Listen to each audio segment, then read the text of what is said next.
নমস্কাৰ মই খাইৰুল মই আজি ভেঞ্চাৰ স্কুলৰ টিচাৰসকলক মানে এতিয়ালৈকে যিবিলাক স্কুল প্ৰাদেশিকৰণ কৰা হোৱা নাই সেই স্কুলসমূহৰ শিক্ষকসকলক এটা ভাল খবৰ দিবলৈ ওলাইছো।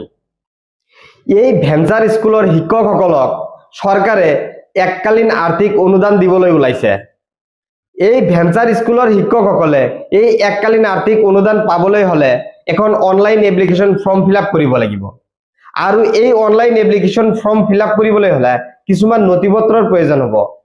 যেনেকুৱা আপোনাৰ আধাৰ কাৰ্ডখন লাগিব, আপোনাৰ পান কাৰ্ডখন লাগিব, আপোনাৰ বেংক পাছবুকখন লাগিব, আপোনাৰ কোৱালিফিকেশন সাৰ্টিফিকেট মাৰ্কশিটখন লাগিব, আপোনাৰ জয়নিং লেটাৰখন লাগিব, আপোনাৰ এপইন্টমেন্ট লেটাৰখন লাগিব, আৰু যদি প্ৰফেশনাল কোৱালিফিকেশন কিবা আছে সেই প্ৰফেশনাল কোৱালিফিকেশনৰ সাৰ্টিফিকেটখন লাগিব।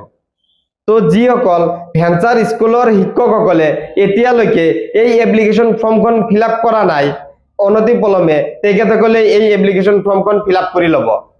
তো এনেকুৱা ধৰণৰ আৰু বহুত ইনফৰমেটিভ ভিডিঅ' পোৱাৰ কাৰণে মোৰ চেনেলটো সাবস্ক্ৰাইব কৰি দিব। মোৰ চেনেলটোৰ নাম হৈছে SK এডুকেশ্যন নলবাৰী। ধন্যবাদ।